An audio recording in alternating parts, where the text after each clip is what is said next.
Hey guys, how we doing? Back with another video from Totally Not Mark, and I'm really intrigued by this one.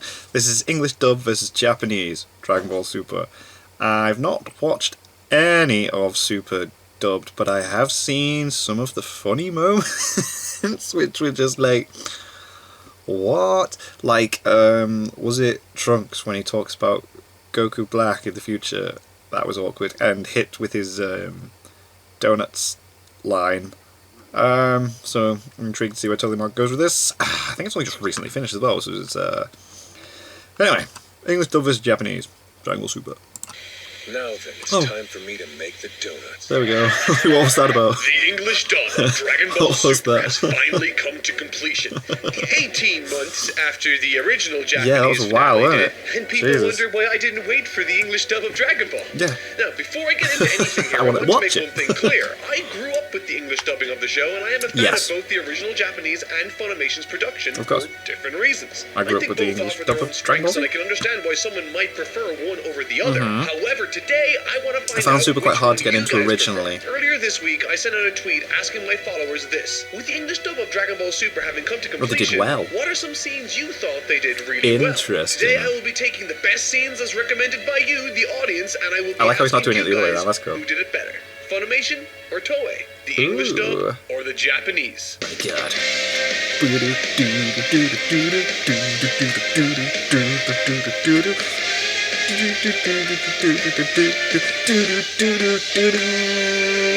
Before I jump into this head first, I want to quickly touch on a few things that the English dub has done to push fans away from their version. And to be perfectly honest, it has nothing to do with the performances, really. Across the board, I think it's safe to say everyone delivered some spectacular renditions of the characters. What has drawn some criticism from the fanbase, firstly, has been how their home releases have looked distinctly greener than the broadcast versions we first saw. Honestly, I'm really at a loss as to why this green tint is present in a lot of these releases from Funimation. Even in the classic Dragon Ball film reviews I do, my editor oftentimes corrects the visuals to a more satisfying result. However, that's not even the Funimation dub's biggest drawback. For some reason, once the Tournament of Power got underway, the Toonami release of Dragon Ball Super had massive frame rate issues during its broadcast. During scenes of high action or high frame that's why you want it to be okay. Dragon Ball Super episodes would stutter and chop in a distracting fashion when compared with the smoother, undoctored version. However, the interesting part with this was that all this chopping and dropped frames was intentional. Apparently due to some strict regulations in the United States, no less. Toonami's very own Jason DeMarco even went on to explain this on Twitter. He said, "So, remember the Pokemon flashing episode that triggered a bunch of epileptic episodes in viewers? Since then, TV networks have something called the Harding test. Every show, commercial, etc. is run through this test to make sure it doesn't have flashing frames that could trigger folks with epilepsy." Oh my God. The last few episodes of Dragon Ball Super have had fight scenes that are cut to about 1 frame per edit in some places, which means they eventually failed the Harding test. However, he does go on to say, our program edit folks who do these tests normally just slow the cuts down in these scenes to about 4 frames per second. In the case of these Dragon Ball Super episodes, it made the fight scenes look insanely slow. Program edits do this routinely, so they didn't even think to notify us. Thanks to you fans who let me know, we asked Program Edit if there was any way they could slow these scenes down less. So from now on, they will be slowed, if they fail the test, to 2 frames a second, down from 1. We tested it and it looks way better. This is honestly a really interesting piece of legislation, and it's the first time I've seen something like this brought to my attention since I had no clue about that. That's really interesting. Oh my God. Honest, I don't know what other protocols they have in other countries. What I do know is the result looks sort of trash, but at least the intentions were good and efforts were made. I was going to say, there's thought behind it. Not that it matters anymore with the show being over. So, let's dive in. Oh, okay. Almost 2 years ago to this day, I uploaded a video talking about Dragon Ball Super's English. That's funny. When I uploaded that, this had only just happened.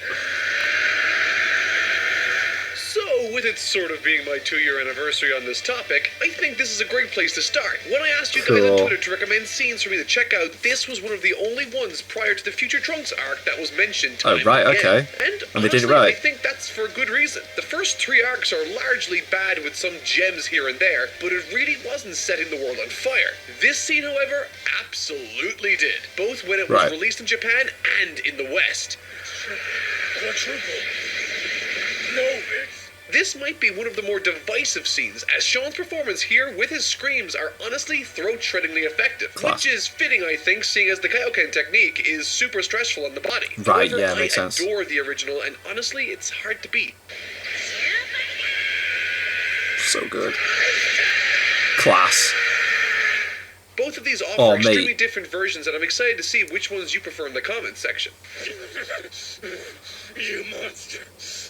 You'll pay for that! Oh, some emotion coming in there. You'll pay for that!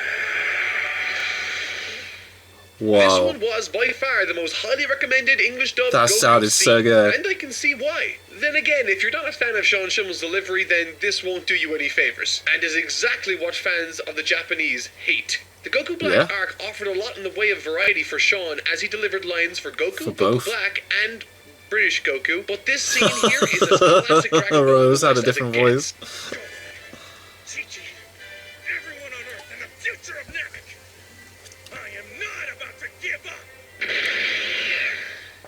This is a scene that is right in Sean Schimmel's classic toolbox, Hell and yes. it sounds exactly how you'd imagine. Pretty darn good. So, let's compare. You took my body. You took my life. Then you even killed Chi-Chi and Goten! Oh, mate. Getting chills. You're gonna regret telling me that, Samasu! Cause now I'm mad. I'm really, really mad! And now it's time to pay! Oh, mate. That sounds so good. 俺の体の取って人の手まで殺した怒ったぞ俺は本気の本当に怒ったぞ俺はもう許さね I don't Both know. Nozawa and Sean nail this scene, and Yeah. honestly, this entire Do we arc, feel different, minus though? British Goku, but even that was rectified somewhat later on. Give me some Both these examples. actors I've show not great seen any of versatility these with the lines being portrayal said. of these characters, and it was honestly terrific to watch. To be perfectly honest, a lot of what was recommended for Goku were these big action set The pieces. proper and emotional, really, like, these are just outbursts. more screams and speeches. So let's look at something a little more subdued and different. Cool. Leave it to the biggest villain in the universe to exploit my biggest weakness. You know me too well. This was my favorite scene in Dragon Ball Super. Yeah? Not a fight, When they not a speech, meet and they not talk. even a plot twist. My favorite scene was a conversation between Goku, and Frieza, man, and I yeah. was surprised It's to like, see that the English wow. and Japanese interpretations differed somewhat. Not necessarily in what they say, but in how they say it. I first Yeah? saw this scene in the original Japanese years ago, and what I loved most about it was Nozawa's clear change in mood and tone as she spoke through Goku. To begin the interaction, Nozawa delivers the lines as if Goku is holding his cards close to his chest. It's as if we are seeing Goku as intellectual as he truly is. He knows exactly what Frieza is like and can afford to make Knows no what to mistakes say. around him. Her delivery is calm, firm, and you can hear the compromise in Goku's voice through her delivery as he attempts to play this verbal mind game with Frieza. Yeah. それは興味深い話ですね実に The music's classic. お断り Wow. That's not what he said. I can't speak Japanese. ではお断りしますそっか邪魔したな It's one of the most nuanced performances I've seen from her, and I honestly was blown away by it. Nozawa It's very totally different. knocked it out of the park. There's a reason she's one of the highest paid Oh. actors in Japan. Sean's performance, on the other hand, while not bad, doesn't offer the same emotional depth, or at least not the same No? emotional depth that I read from the scene originally. His Goku sounds more standard in his response, and always, at least to me, sounds like he's on the losing side of the discussion. Nozawa never sounded like she was on the losing side. No. You spin quite a fascinating tale, monkey. Rife with exhilaration. So you win? Will you be oh so disappointed if I decline? A little, yeah. Well then, Oh, yeah, it's very defeative. in that case I decline. Okay, fine. Suit yourself. Wow, yeah. Again, this performance is fine from Sean and is in line with what he's delivered so Yeah, but it far. doesn't But I personally same think delivery, the yeah. emotional depth was more apparent with Nozawa's Japanese original. However, with that said, depending on what you like about Goku, there seems to be pros and cons to both performance interpretations of the character. So, here's your chance. Click the top right to cast your vote on which interpretation you thought was best. Masako Nozawa or Sean Schimmel. While this scene was my favorite, I'd be lying if I said Goku was the only reason this scene worked for me. Yeah, Frieza's Frieza as well. was spectacular too. And speaking of Frieza and Goku, the sponsor of today's video is this drawing I did of Goku and Frieza. A few weeks back, I made this video where I drew a different cover for the game Dragon Ball Z Kakarot, and so many people liked it, it inspired me to sell it as a poster. It's my very first piece of merch and artwork for sale. This will be available for a limited time only, so if you would like to buy this poster to love and to hold, to caress, love and wall, follow the link in the description to grab your piece of artwork today. And now, back to Frieza. Okay, cool, that's awesome. Both interpretations of Frieza are honestly spectacular, and what's more is the English voice supplied by the incredibly talented Chris Ayres is a spot-on interpretation of the character when looked alongside the Japanese version by Ryusei Nakao. Listen to the contempt in Chris's English voice when he says the name Beerus. You don't get to have everything go your way forever, Beerus. I like this that. serves two purposes. The first is obviously to communicate his disdain for Beerus, but it is also to communicate something that is less obvious in English. Listen to the Japanese version and I'll explain what I mean. Okay. In the Japanese version, when he says Beerus' name, he does so in a way that communicates disrespect in Japanese. If you go back to watch Frieza's interaction with Beerus, he always says Beerus-sama. The sama suffix acts as a sign of respect in the Japanese language and culture. The person including the sama suffix acknowledges the named person's position of authority above them. This is a similar principle to when Goku added the suffix chan to Zeno, calling him Zen-chan. This is a super informal way of referring to someone and is usually reserved for close friends of the same social standing, which is why Beerus sort of freaked out when Goku called him oh my god, the Japanese version's removal of the sama suffix from Frieza to Beerus communicates not only disdain, but massive disrespect also. And I think Chris Ayres communicates that disrespect very well through tone to make up for the English language's inability to communicate that exact linguistic Japanese quirk. Do you actually believe you're fit to play God? Well, I'll destroy the Destroyer. You'll make a fine trophy for my case. While Frieza had a number of terrific moments in the Tournament of Power, one that particularly stood out to me in the English and the Japanese was this. Oh my god, I can't wait to see this in English. I love this scene as it shows show an me. interesting Show me. side to Frieza, but the English version decided to sprinkle something else in subtly. Yeah. I need you to throw me, Saiyan! I need This is honestly easily missed, but I adored that they scripted this interaction such that Frieza doesn't refer to Goku as a monkey, but as a Saiyan. As a Saiyan. Wow. I wouldn't say that this was a moment of fact, but more a moment of non-bigoted racist hatred for him and his race. Needless to say, this was an elegant way of communicating Frieza's mindset during this particular interaction, and Chris absolutely nailed it. That's class. No, that was cool. That said, I really didn't like the scripting for Goku as he launches Frieza. First, we'll play the Japanese version of this scene, and then we'll play the English version for comparison. Okay. Alley-oop. Did you hear Sean say alley-oop? Yeah. I did. I can't stop hearing it. Oh god. I wouldn't say that this was Sean's idea. I mean, it could have been, but it more than likely falls under the scripting department. Regardless, I thought that this light-hearted line took from the overall tension it's like the scene tense. was going for. But that's enough of Goku. Time to vote for which version of Frieza you thought did it best.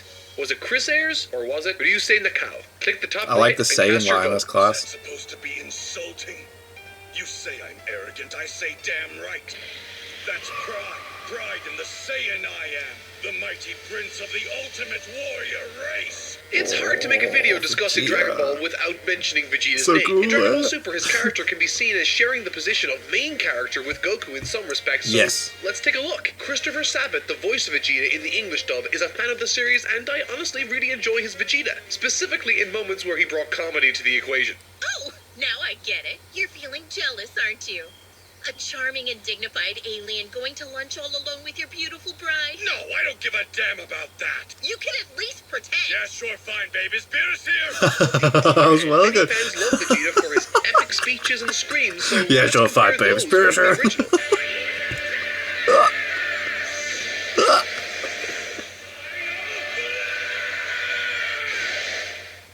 In addition to this, there's a terrific scene towards the end of the series in episode 129 where Vegeta finds himself talking down to Belmont and hyping up Goku in his final moments. Oh, cool.